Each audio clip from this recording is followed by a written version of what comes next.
Yeah. Got the lights up. A question for the transport man at the end. The guided busway that you showed on your slide, are you aware that whereas there's a 20-minute service on that guided busway on a Saturday afternoon, there's no service at all on a Tuesday evening?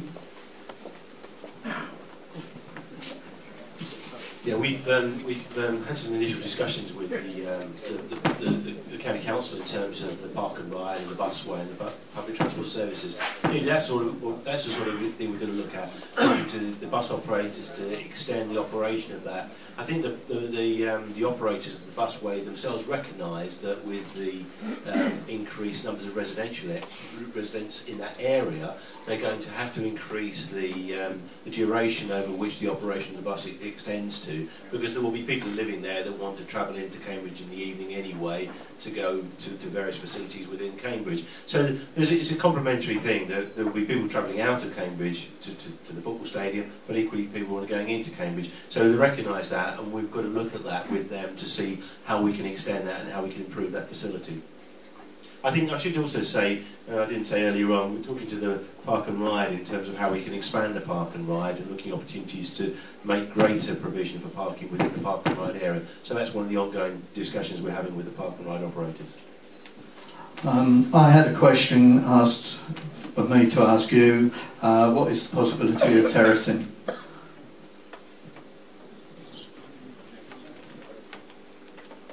Strong. So, in essence, we're talking about an 8,000 capacity, but the designs are based around having probably the stands on either side, the west and the east, as seating, and then terracing at each end on the north and south, but doing it in a way that allows for easy conversion should the club bid for a championship and need to expand it accordingly. Can I revert to the previous one about the guided bus? Is there also discussions about having additional buses put on? Obviously, the key times. Obviously, at key times. I can hear you. I can hear you. Don't worry. At key times, you're going to have additional buses because you've also. I mean, I won't be able to get away from the ground. You've also got shops closing at a similar time on a Saturday. So to me, it seems you're going to need a lot of extra buses. Yeah. Did everyone hear that?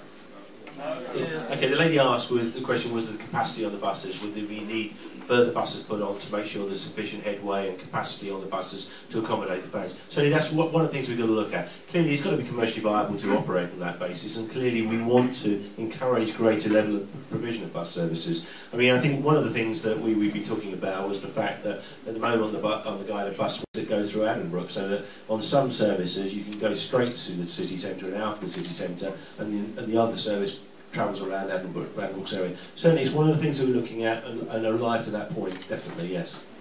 Okay, it's over here. Just a point of clarification, would you see a potential rugby club playing on exactly the same pitch as Cambridge United? That's just a point of clarification, because you had a rugby pitch by the other sports pitches, didn't you? Yes, potentially we would. So we would potentially see a rugby club playing on the same pitch as the main football pitch. In which case they'd need to be a reinforced pitch, whether that's plastic fibre or sand base, not artificial, but it just strengthens the grass to enable dual use. CRC playing? So where will CRC play on Saturday? At the moment, the options are there is a good quality pitch that will be provided outside of the stadium, or alternatively they'll carry on with existing arrangements. So we're still in discussion with the club over exactly how that's done. And there'll be three teams playing on there. On the question of a rugby team playing on the same pitch, at Reading they've got London Irish on it. Premier team, or will be a Premier team, we hope next year, but they've got a special pitch and it works a dream. There is no inches at all from the rugby pitch on the football. So if you do share the grass, I should advise you to have a look at the Reading pitch. Yeah, that's what I was talking about. So at Reading they have a system where they have plastic tubes, and the grass flows up through the plastic tubes and keeps it much stronger. So that's exactly the sort of thing we'd look at. There's a question. Okay. Going back to transport again, and that seems to be quite a hot topic, but I know, noticing your graph saying that nearly 75% of the fans travel over 10 miles to get to the ground. The last thing those fans would want to do is then try and find somewhere to park, to then get on a bus, which I don't know whether you've looked at the average bus prices for a return ticket in Cambridge these days. But it's quite expensive, and also on the average Saturday buses are pretty much full to capacity as it is.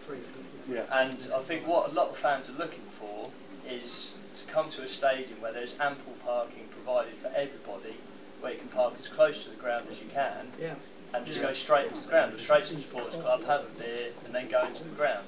They're not looking for somewhere where they have to park, get a bus, or have to park at the school and walk 2 miles to get to the ground. They're looking for more ease rather than your...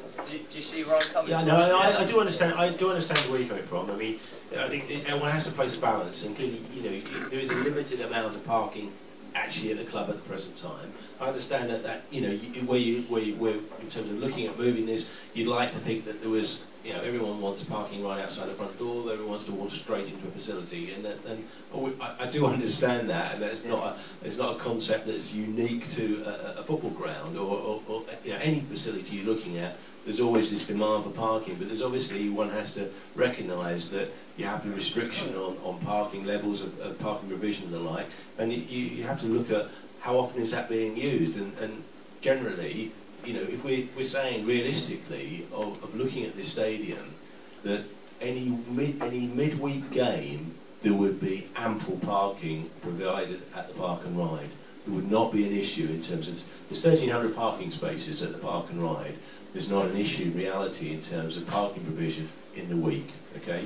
So the weekends, and we're looking at 12 to 15 games at a weekend, is that maximum probably we're talking about. So we're going to find a system of operating those 12 to 15 weekend games and how we might manage that parking. As I say, we're looking to expand the parking provision at the Park and Ride, but we have to be realistic about this and say we can't accommodate that level of parking on site, so we have to find means to provide it within reasonable proximity. And in the main, the parking provision that we're looking at in terms of expanding Park and Ride and at satellite locations which are within 2 miles of the site. And I think the 2 mile is not an unreasonable walking distance. And I suspect disabled person. For older people, 70-year-old rubbish. You are having a laugh. Okay. That's 4 miles. That's 4 miles. Get off. That's 4 miles. We appreciate that some people may not feel that is an acceptable walking distance, but there will be opportunities to get to this ground by bus, by walking, by car. Have you actually seen the prices of the bus these days? Well, I think in terms of... Just to travel 2 miles, you're sort of looking at near £3, £3.50 return ticket, and not a lot of people are going to want to pay that. It's £2.50 Laddenbrooks. Yeah, I think one of the things that we will look at is a combined ticket with parking and transport facilities and how we can deal with that. But then you're asking people to pay fuel to get to where they're going to park for the bus, and then pay for parking, and then the bus, and then to get into the ground. But people, if they're driving, you're driving in anywhere. Your fuel costs and your fuel costs in any event. But then you're asking them to pay for parking and the bus service. Well, I think it's one of the things that we've got to look at and see how we manage that. You're just talking about people coming in from the north of Cambridge, not from the south. Coming from the south, what's the plan then of parking then? Because I don't really think it's been looked into that enough. Nowhere near enough. Well, coming from the south, where do people park? Well, as I said, there's the opportunity to expand the Park and Ride so there's some potential provision of parking at the park and ride. Then there's other satellite locations we talked about around within a 2-mile radius broadly of the site, which would be parking for everybody. It wouldn't be necessary just for the people coming from the north. It's wherever you're coming from. In general terms, on an average match day, we're looking at probably needing about 500 to 600 car parking spaces in the vicinity of the ground. That's the sort of level of parking we're talking about. And there would be. And that's what we're looking at finding, yes. Yeah, but you said within 2 miles of the ground. I've been parking at Hawkston and walking in. Can we just do the questions one at a time? It's a valid question. I bring two people in. I bring a car with 5 people in. I bring 2 people in who definitely won't be walking 2 miles. They wouldn't even be walking a mile. At the moment I park at the swimming pool car park.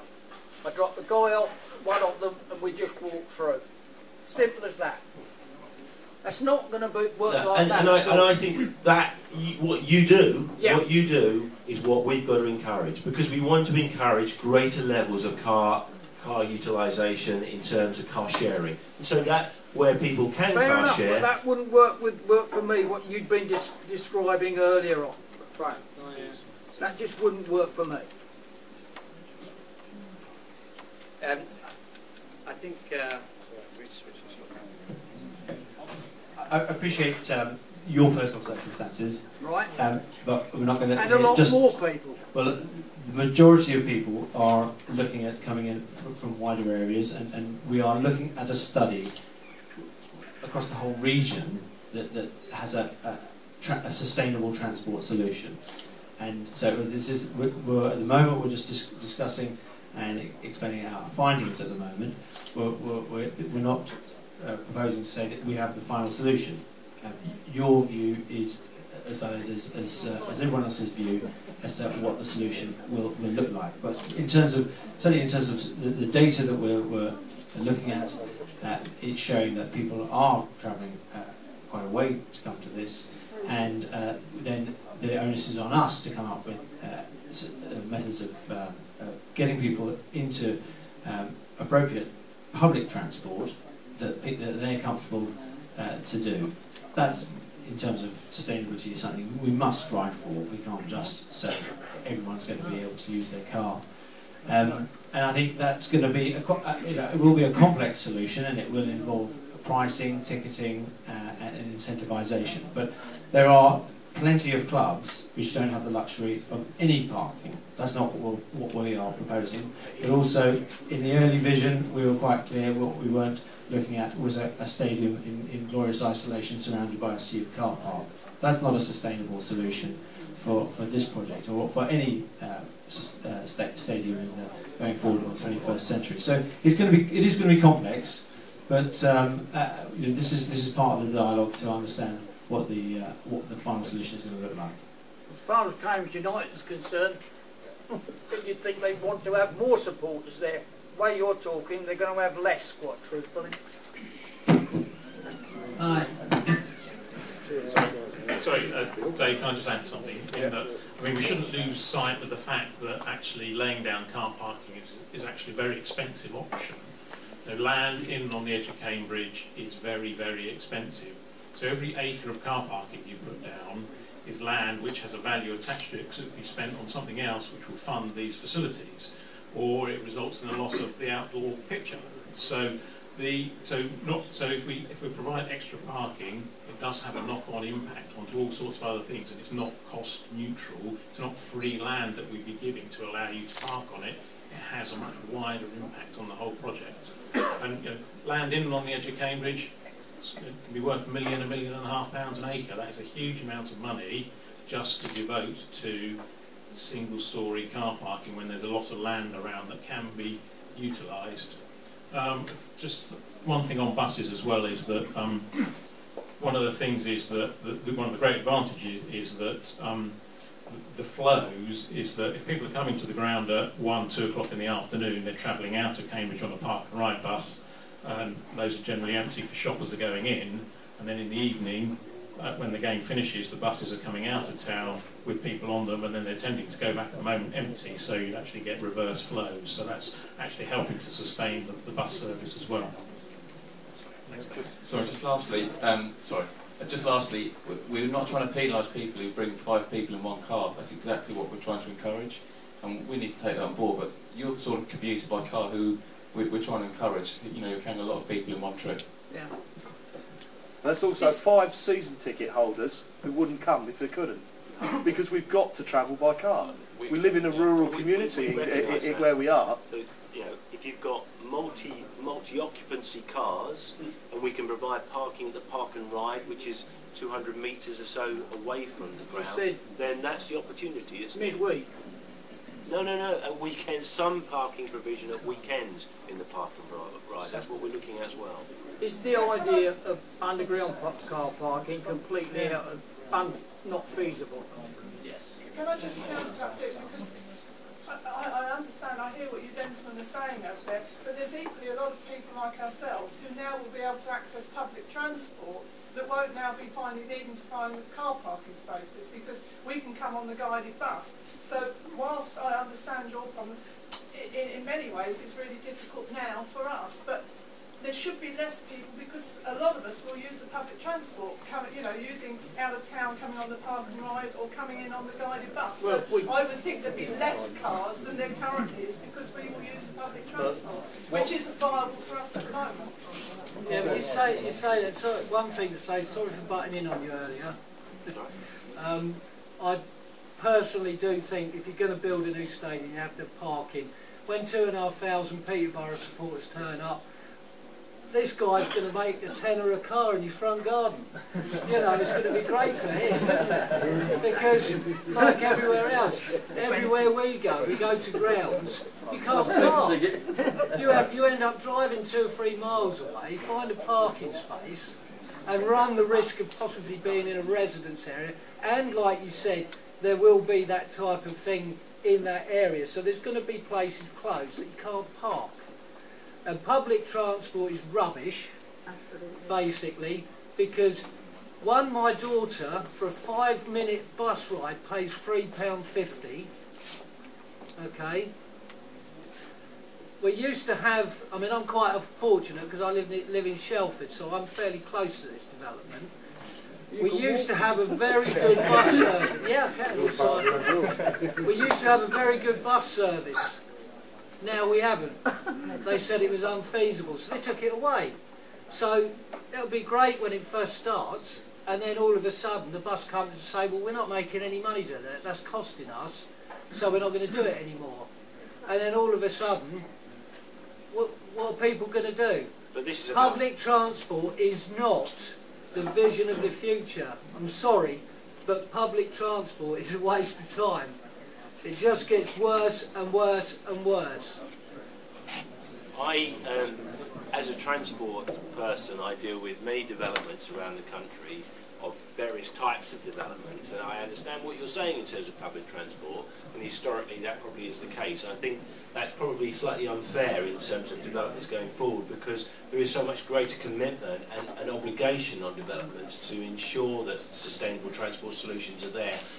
In terms of monitoring, many companies now have to do ongoing monitoring of developments and ensure that their public transport usage is at a certain level. Many residential developments now have to have a prescribed level of public transport component of their trips, so that they're restricted almost in terms of the vehicle and trips. So I think it's unfair in terms of looking at the future, looking how you can go forward. I would have to say to you that this is quite a unique location in terms of public transport provision. You may not see it as that, and I understand you don't see it as that, but in looking at it in context of other locations around the country, this probably does offer a very high level of public transport accessibility from a city centre to a location.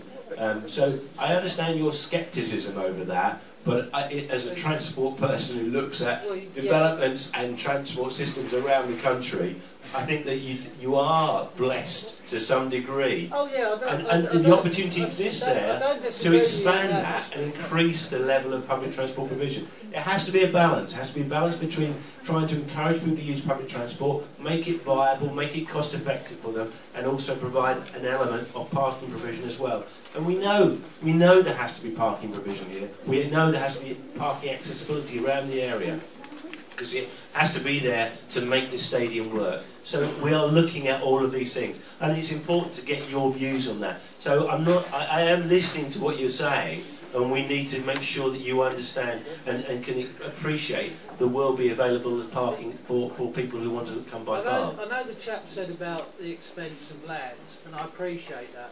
But as I said earlier, if you go to Northampton, which the chap in the middle has probably been there, you drive to the stadium. It's out of the town now. It used to be in the town. It's now out of the town. You drive there, and they've got a car park of about 3 or 4 acres. Which, I mean, it's a fantastic place to go, because you just drive. I don't think so. It's the worst football ground ever. I don't think so. Northampton is the sort of place that you do not want to have. Shall we just have another question? Hold on, let's have another question. I think the only thing, Dave, just before you, do you mind if I just respond to that? I mean, we can talk about different examples around the country to death on it, really.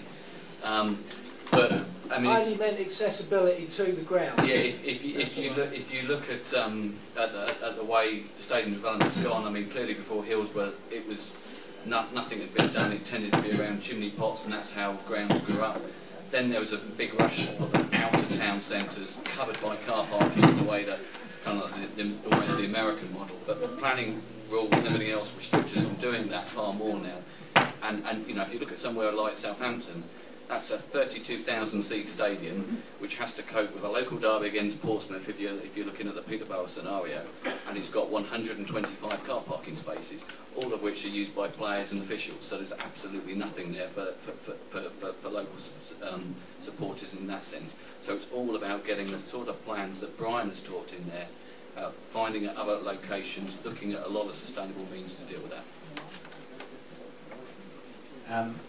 If I could just add as well, I think we've focused, and I understand that fully, on those 15 Saturdays a year where we're on match capacity. But I'd just like to remind us all that this concept that we're talking about Sporting Village, is not a it's an everyday facility where there will be students coming in to study, where there will be school children coming in to use the sports pitches. And it's the more, as Chris said, the more that we can get this facility working on a whole different set of levels, the more that we can sustain public transport, which is, as Brian says, it is an excellent public transport facility, but it's about sustaining that, getting those levels up. There is this in the southern fringe, and there are 4,000 new homes going in there. That's going to be enhancing the usage of public transport. So I think it is about building up a much broader picture of the public transport, and also, whilst here locally, or to yourselves, you may not see the need so much, see the benefit so much. This is also an opportunity to alleviate a considerable amount of pressure in the system which occurs around this location, because there is no organised parking provision.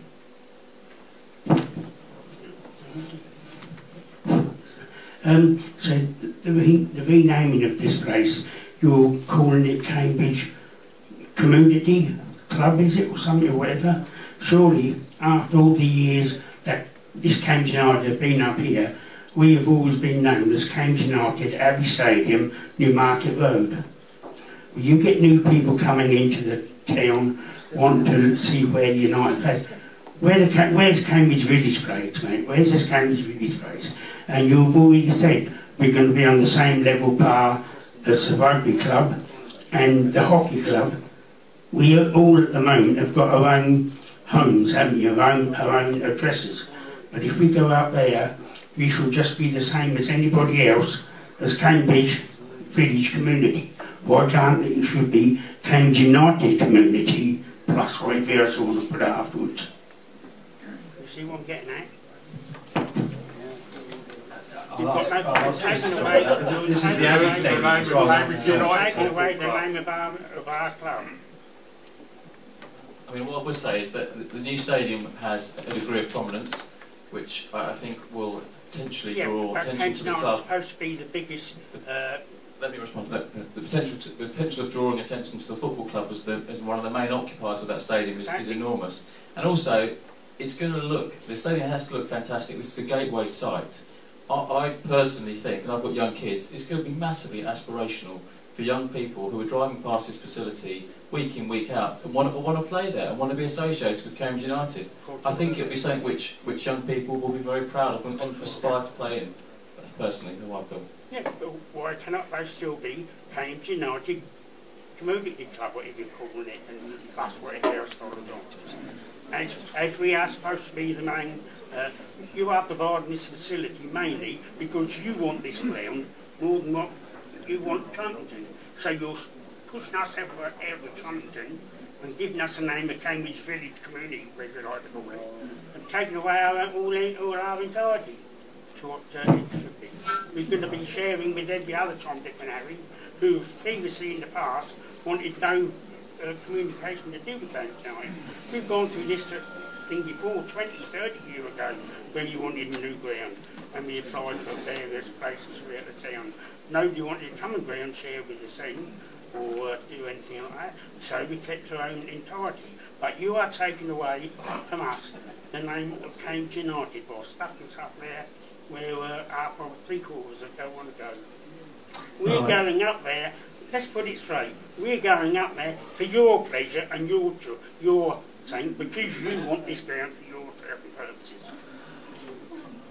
That's the whole thing for purposes of that. You want this ground. We were very clear when we were asked about what we were in this. You want this ground. We said that, yeah. But we've got the opportunity to provide a better facility for the football club, a facility that can sustain the football club and keep it out of administration, and provide something for children with the Cambridge Youth and Community Trust. We're doing that already now over here. Would you rather than that was the They're trying to build a future for us.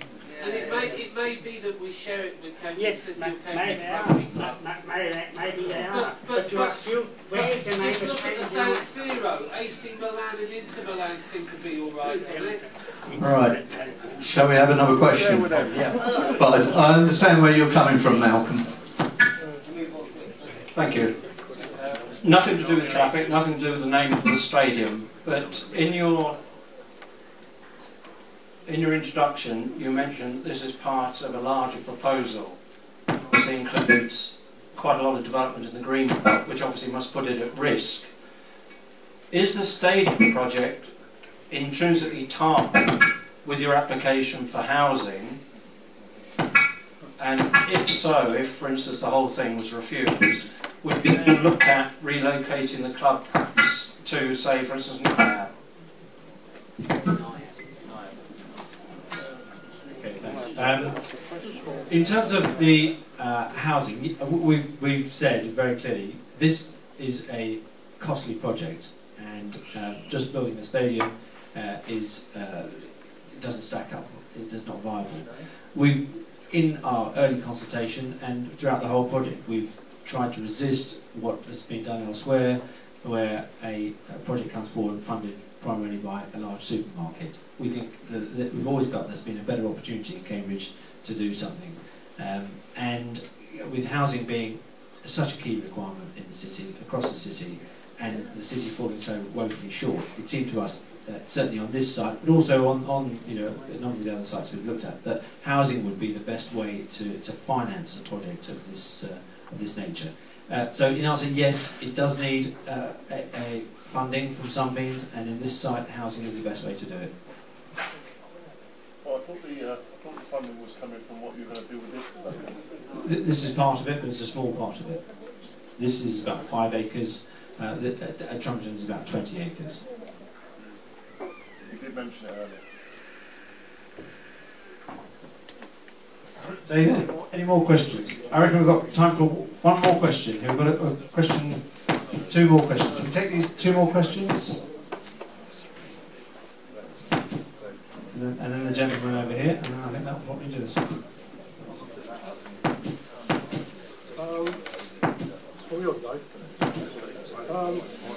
don't want to halfway about the transport. Have you ever used the company parking ride? You mentioned that. Sorry. Sorry. You mentioned that you can use the Trumpton Park and Ride to come from Cambridge to the site. There is nowhere to park in Cambridge that you could use it. It's only designed to go from Trumpington to the city centre. It doesn't go through the town like other park and rides. It only goes to the town and back. I can tell you that in December I have queued up, because I use that site regularly, I have queued up for an hour to catch that bus in December. The park and ride is not an option. Sorry, that park and ride, as you've suggested it, is not a workable, viable option.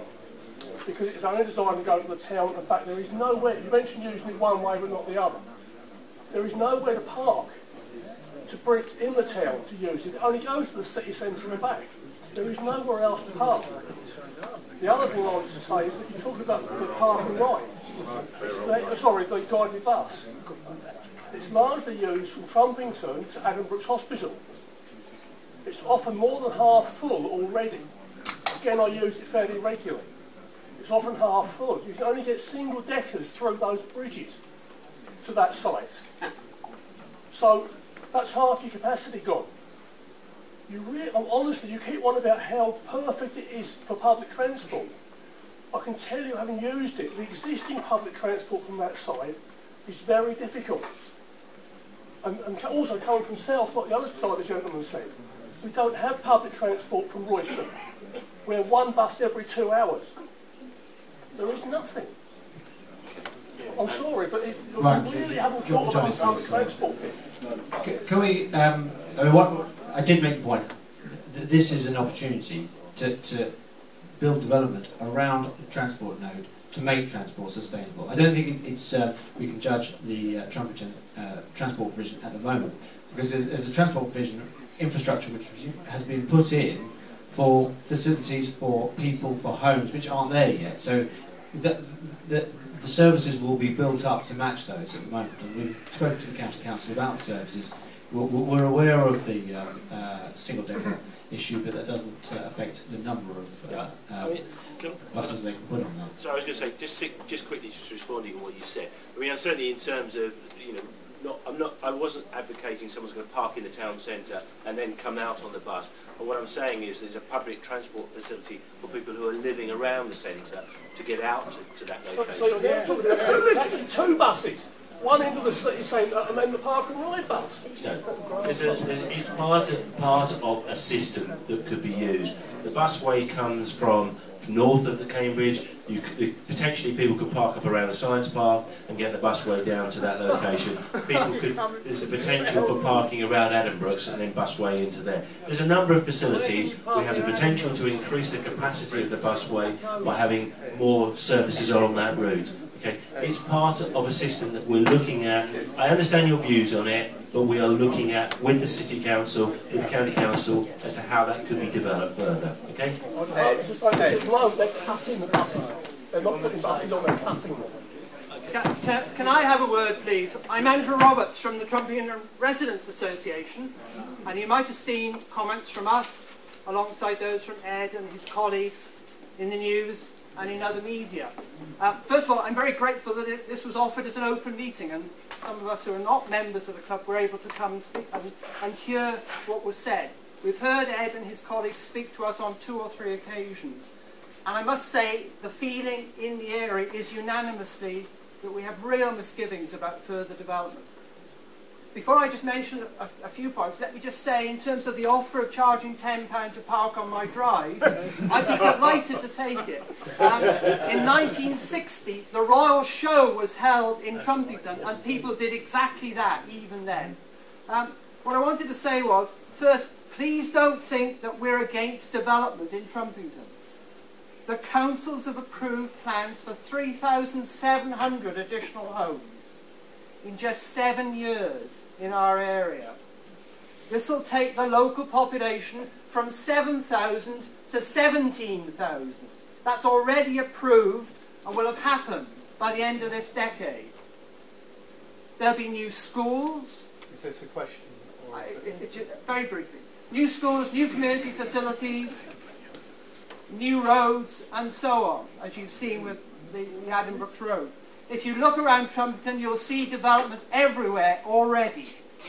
There'll be a greater scale of development than anywhere else in the county for the next 7 to 10 years. The local community needs time to absorb that scale of change. We can't cope with additional development over and above what's already been approved. The proposals from Grosvenor on one side of Hawkston Road are for 400 houses and the sports complex. There's another proposal immediately opposite on the other side of the road for 2,500 homes. It's another 3,000 on top of what's already been approved. You've already been expressing the concerns about transport. The park and ride site is full. The buses are full. The road is congested already. The motorway junction is having to be extended because it's congested already. With another 150% growth in the area, there will be more congestion, and the Addenbrooke's Road and the busway has been built to cope with that. Not another order of magnitude change beyond that. The sports complex, finally, would be a substantial building in an open area of agricultural land at the entrance to the city. It would totally change the character of the south of the city, which is now residential. It will go against all the plans and decisions that have been agreed for the last 10 years, which have been agreed by consensus, by residents, councillors, developers, planners. It will throw all of those plans to one side. What's the council think of that? Do you want to come back? Thanks, Andrew, for that. We've had a few discussions around this, and it's fairly, the statement that you make is fairly clear. You're, in terms of totting up the numbers, there's not a particular question there. We continue to feel that on areas of that you've raised in terms of transport, we continue to look at our studies. We've shared with you tonight the first sort of flush of our thoughts on transport. It is without doubt an area which has some of the best transport infrastructure in the city going into it, and it would be a sensible place to make use of it. We're well aware of the greenbelt issues and of the issues around the importance of creating a gateway into the city. We think the way this concept is coming together is actually a really excellent opportunity to create a noteworthy gateway into the city, and we'll continue to look at those. So there wasn't a question, but I just returned in my thoughts as we are at the moment. Last question. It's obvious by what you're saying that Tuesday evenings parking will be easy. Saturday afternoons it will be difficult. So someone eventually is going to come up with a bright idea. Why not play on Friday evenings? And I'd like to ask the whole assembly here. When I like playing on watching on Saturday afternoon. But is there a general consensus that if they've said move it to Friday evenings, is that good or bad? Still go. But then we're all keen fans, aren't we? Yeah. I'll just ask you one very, very quick question. Right, what's the blue on the... Yeah, thank you. I can just talk on the blue, and I didn't. Thank you for raising that, because you raised something that I wanted to talk about, but I didn't. Which goes back to my point about this being the most. We want to develop here the most sustainable development we can. The blue is a large balancing pond, which we would look to irrigate all of the pitches, including the main stadium, with. It will take runoff from the development, which won't go into the foul water or surface water system, but will be retained on site. The large pond, top left, is already constructed on Trumpington. The pond on the bottom right, which will be be in the foreground as you're coming off the roundabout with the stadium background. Behind it will be a new pond and something that will be hopefully a visual pleasure as well as a sustainable. Why don't you make that an underground reservoir and put a car park?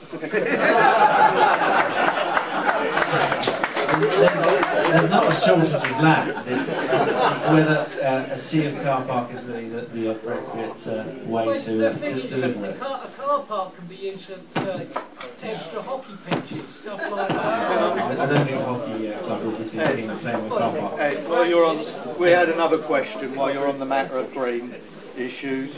How much of the stadium and the development will be green, and what type of things will it include? I touched on that a bit there, David. I mean, the concept of the stadium, we haven't shown any images tonight of what the actual building itself might look like, and that's very consciously. We're working on a philosophy on this stadium, which is really winding round from the country park across the sports field to the stadium itself. It will be a building which is in harmony with the natural environment there that it sits in, and we will not be, for sure, putting a crinkly tin shed in a sea of car parking. But in terms of overall sustainability, it will be BREEAM rated, which is the Building Research Establishment's assessment for sustainability of buildings. It will have a BREEAM rating, and we will look at every opportunity to create something which is highly sustainable and a credit to the city. All right. Well, this isn't working. Can you take one more? Should we? Well, no, there'll always be another one. I think we said with 3, we've had 2 extra. Under the runoff there, are you envisaging under pitch heating? If you're going to run off, is that an option or not? I think that's right. Okay. Well, it's 9 o'clock. Yeah. Thank you for coming. Thank you. Thank you again for thank you for all the questions. And I have said to you in the past, the traffic and the parking were the main things of issue. So I think you'll now go away and take them on board, will you? Yeah, by all means, and you'll be hearing from us in terms of how we'd like people to express their views to us. So thank you. Understanding. Thanks for coming. Cheers.